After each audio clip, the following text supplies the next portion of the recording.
मां डॉक्टर जेठोलाल वाणी।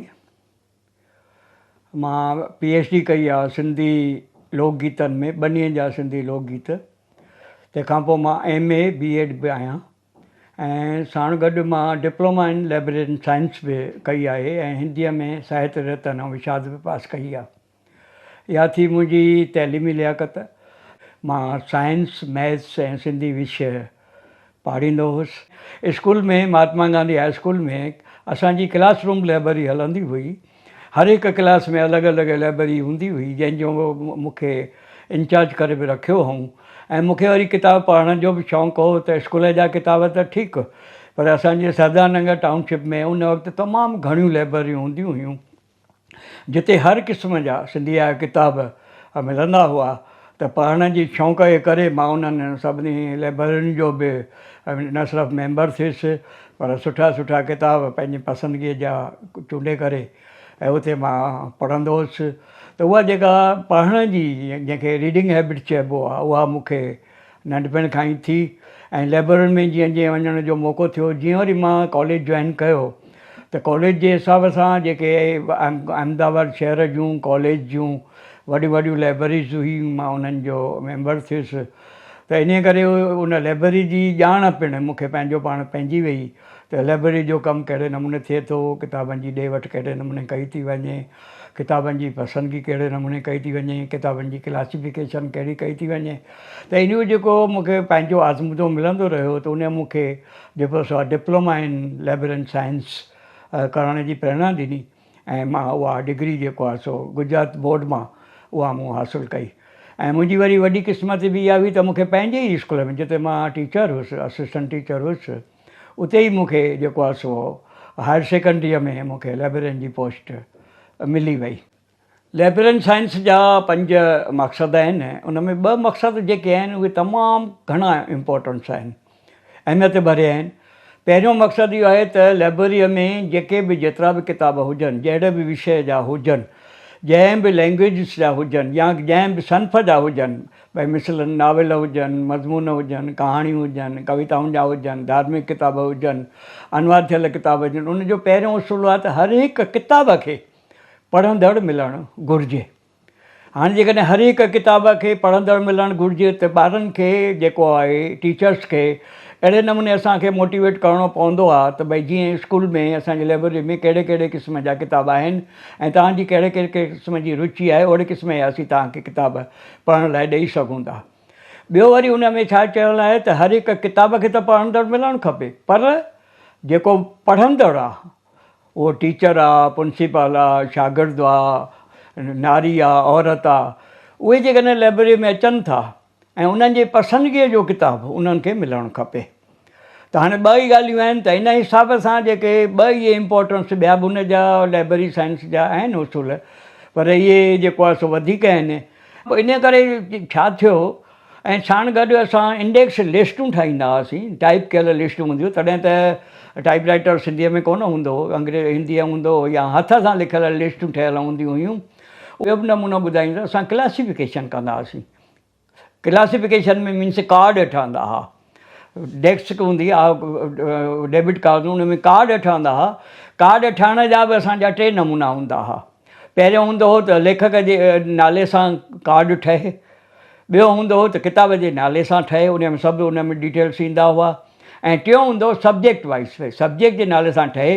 पोइ उहे वरी असां डेस्क जेका हूंदी, लाइब्रेरी डेस्क जेका कबाड कमबोर्ड चवंदा हुआसीं, उन कबाड में उहे वरी अलॻि उहे कार्ड असीं उहे अल्फ़ाबेट नमूने सिस्टमेटिक ठाहे करे उहे अलॻि हूंदा हुआसीं। माना लेखकनि जा अलॻि हूंदा ऐं राइटर्स जा अलॻि हूंदा, किताब जे नालनि सां अलॻि हूंदा। त असां हिकिड़ी कॉम्पिटिशन रखंदा हुआसीं क्लास वाइज़ बि कॉम्पिटिशन थींदी हुई ऐं साण गॾु असांजी हिकिड़ी ॿी कॉम्पिटिशन थींदी सभु असांजी जनरल वाइज़ बि। हाणे क्लास लाइब्रेरीअ में त जेॾीमहिल क्लास में किताब ॾियणु ॾींदा हुआसीं, उन में त ॿारनि खे ॻोल्हण में सहूलियत थी वेंदी हुई ऐं उन में इहो बि बंदोबस्तु हूंदो त ॿार कबाट में किताब पाण बि ॻोल्हे सघे। पेन लिस्ट पई आहे, हथ में किताब खणे ॾिसे कहिड़ो कहिड़ो किताबु आहे, त किताबनि खे छुहाउ कंदो त उनखे इहो महसूसु थींदो भई हीअ किताबु पढ़ण जहिड़ो आहे। उहो ॾिसंदो ऐं यकदमि उहो किताबु ॿाहिरि कढी ईंदो त उन रजिस्टर जेको क्लास रजिस्टर जेको हूंदो उन में उनखे एंट्री करे उनखे असीं नंबर ॾेई छॾंदा। हर हिकु क्लास जो मां उन जे नंबर वाइज़ मुताबिक़ उन्हनि जी एंट्री हूंदी हुई हिकु हिकु पेज ते, भई हिन तारीख़ किताबु ॾिनोसीं, वरी वापसि हुन में जमा करे वरी प्लेस ते थी। पर जंहिं कमु असांखे वधि में वधि जेको असांखे जंहिं हिमथायो उहो असां रखंदा हुआसीं कॉम्पिटिशन। कॉम्पिटिशन केॾे थींदा हुआसीं, भई तव्हांखे क्लास में चवंदा हुआसीं भई हीअ 50 किताब पिया अथव, हिननि 50 किताबनि मां तव्हां पंहिंजे पसंदिगी जा किताब खणी वञो। पसंदिगी जी किताब खणी वञण खां पोइ इहे तव्हां वञी घर में 15 ॾींहं पढ़ो। पढ़ण खां पोइ तव्हां पंहिंजे हुन में बुक में नोटबुक में या पने ते इहो लिखी अचो त हीअ किताबु, उन में डिटेल्स ईंदा किताब जा, जेका आख़िफ़त हूंदी, हीअ किताबु लेखक फलाणो, हीअ किताबु तव्हांखे छो वणियो, ऐं जे वणियो त छो वणियो, न वणियो त छो न वणियो। इन खां सवाइ तव्हां हिन में तव्हांखे ॿी कहिड़ी हिकिड़ी नवीनता मिली। भई नंढपण में मां वेंदो हुउसि अलॻि अलॻि लाइब्रेरीज़ में, उतां जेको मूंखे आज़मूदो मिलियो, जिते जिते मूं सुठो सिस्टम ॾिठो, मां उनखे पंहिंजे स्कूल में एडेप्ट करण जी कोशिशि कई। ऐं साण गॾु असां जॾहिं हिते समाज में कमु करणु शुरू कयोसीं, कॉलेज में वञणु शुरू कयोसीं, त कॉलेज जो वरी सिस्टम अलॻि हो। त कॉलेज जो सिस्टम बि असांखे किताबनि जी ॾे वठि जो मिलियो, ऐं इशू सिस्टम बि अलॻि अलॻि हुआ। किथे कार्ड सिस्टम हो, किथे रजिस्टर सिस्टम हो, जिते स्लिप सिस्टम हो, त उहा बि असांखे ख़बर पई त जंहिं नमूने जेको बि असांखे पंहिंजे नमूने में मुंहिंजे कैरियर में जेको जेको मूंखे वक़्तु पियो लॻंदो हो, त मां उनखे अलॻि अलॻि नमूने एज़ अ एक्सपेरिमेंट तौरु, जंहिंखे तजुर्बो चइबो आहे, भई तजुर्बे तौरु बि मां उहे जेको आहे सो एक्सपेरिमेंट्स कंदो रहियुसि। ऐं उन मां मूंखे नतीजो इहो मिलियो त मुंहिंजी लाइब्रेरी, जेके मुंहिंजे स्कूल जी लाइब्रेरी हुई, उहा असांजे सिटी तालुका में एतिरी फेमस थी। उन मां मूंखे फ़ाइदो इहो पियो, तव्हांजी शुभकामनाऊं, त DO जी हर साल ऑडिट थींदी हुई, इंस्पेक्शन बि थींदी हुई, त हाईएस्ट जेको आहे सो मुंहिंजे सिटी तालुका में जेके बि असांजो लाइब्रेरीज़ हुयूं, उहो कहिड़े बि सब्जेक्ट जी हुयूं या कहिड़े बि मीडियम जी हुयूं, उन्हनि में मूंखे 10 साल तव्हांजी शुभकामनाउनि सां कंटिन्यूअस अवॉर्ड मिलियो। उहो अवॉर्ड मुंहिंजे को लियाकत ते कोन हो, पर जेका रीडर जो फ़ाइदो जेको असांजे शागिर्दनि वरितो, ऐं जेको बंदोबस्तु लेटेस्ट अवेलेबल जेके रेफरेंसिस जा लाइब्रेरीज़ में जेके खपंदा आहिनि टाइम टू टाइम, उहे सहूलियतूं तव्हांजी शुभकामनाउनि सां उहो मां 32 साल इहो कयो। ऐं उनजो मूंखे ॿियो बि फ़ाइदो पियो त जिते जिते किताब हूंदा हुआ, सम्झो भई तव्हांखे हिकिड़ो किताबु खपे, तव्हांखे नथो मिले, मुंहिंजी लाइब्रेरीअ में कोन्हे, मां वरी ॿियो बि कमु कंदो हुउसि, त उहो किताबु कहिड़ी लाइब्रेरीअ में, कहिड़े स्कूल जी लाइब्रेरीअ में आहे, उतां घुराए करे वरी पंहिंजे स्कूल जे ॿारनि खे ॾींदो हुउसि। छो त किताब ख़रीद करण जी हिकिड़ी बजट थींदी हुई, त सभु किताब त ख़रीद कनि था, पर जेको हू उसूल हो त भई हर पढ़ंदड़ खे पंहिंजे पसंदिगीअ जो किताबु मिले, त असांजा जेके स्कूल्स हुआ सिंधी, ख़ासि करे सिंधी मीडियम स्कूल्स, त असीं किताबनि जी एक्सचेंज बि कंदा हुआसीं।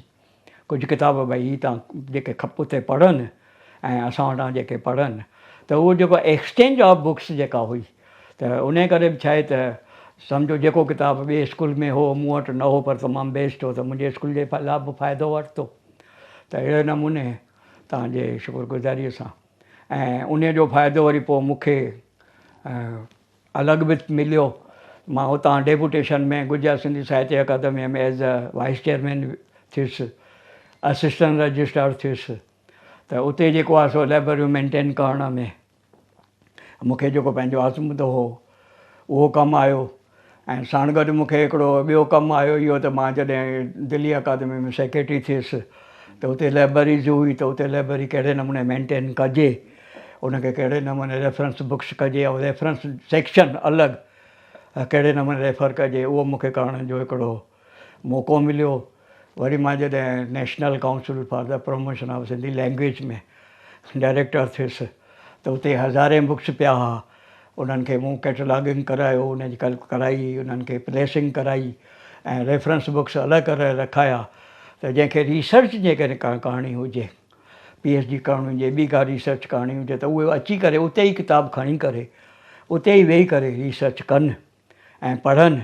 त इहे बि मूं जेको आहे सो बंदोबस्तु कया।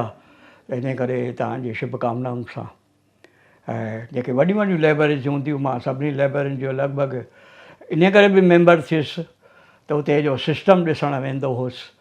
जेके असांजे गुजरात जूं लाइब्रेरियूं हुयूं, कॉलेजनि जी लाइब्रेरियूं हुयूं या फॉरेन कम जूं जेके लाइब्रेरीज़ हिते ईंदियूं हुयूं, मां लॻभॻि सभिनी जो मेंबर थियुसि। ऐं मूंखे उन मां हिकिड़ो फ़ाइदो इहो बि मिलियो त मुंहिंजी जेका लिखण जी ऐं मुंहिंजी पढ़ण जी हैबिट हुई उन मूंखे लिखण में बि सपोर्ट कयो।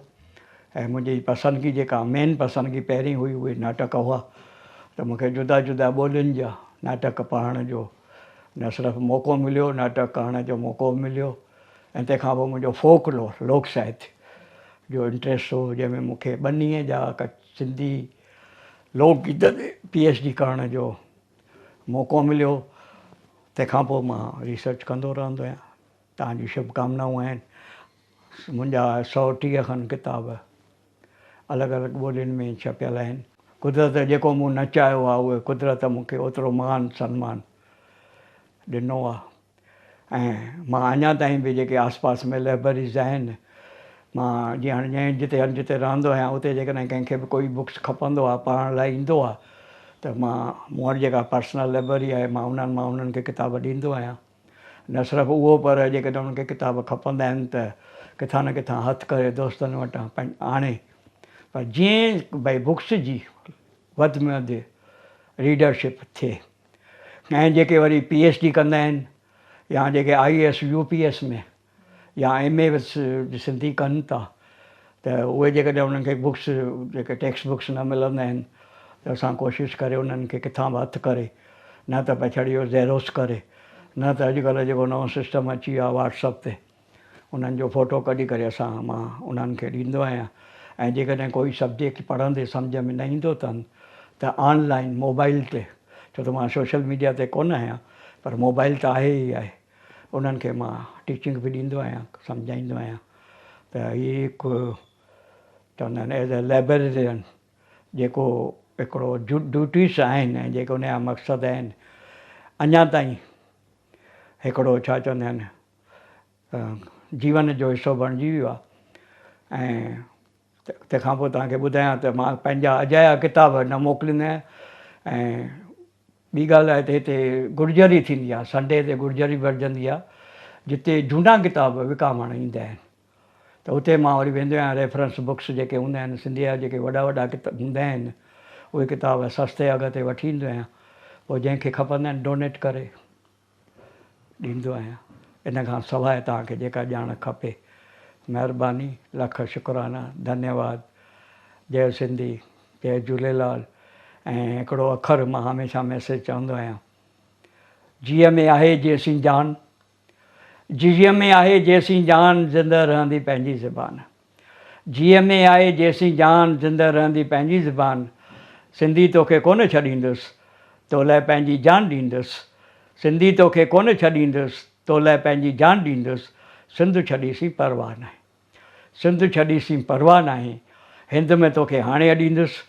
ऐं किताब पढ़ण जी, सिंधी साहित्य पढ़ण जी जेका असांजी हींअर घटिजी रही आहे, उनखे वधाइण जी असां हर मुमकिन कोशिशि कयूं था, कंदा रहंदासीं। ऐं सभिनी खे वेनिती आहे, ॿियो न त घटि में घटि पंहिंजी मातृभाषा सिंधीअ सां प्यारु कयो, ॿारनि सां पंहिंजी सिंधीअ सां ॻाल्हायो। छाकाणि त असांजी जेका सिंधियत आहे, असांजी जेका संस्कृति आहे, उहा 5-6 हज़ार सालनि खां वधीक जेको आहे सो जदीद तरीन मॉडर्न आहे। मोहन जे दड़े जी सभ्यता, इंडस सिविलाइज़ेशन। त जेकॾहिं असीं सचा सिंधी आहियूं त असांजो फ़र्ज़ु आहे सिंधी किताब पढ़ूं, सिंधीअ में ॻाल्हायूं।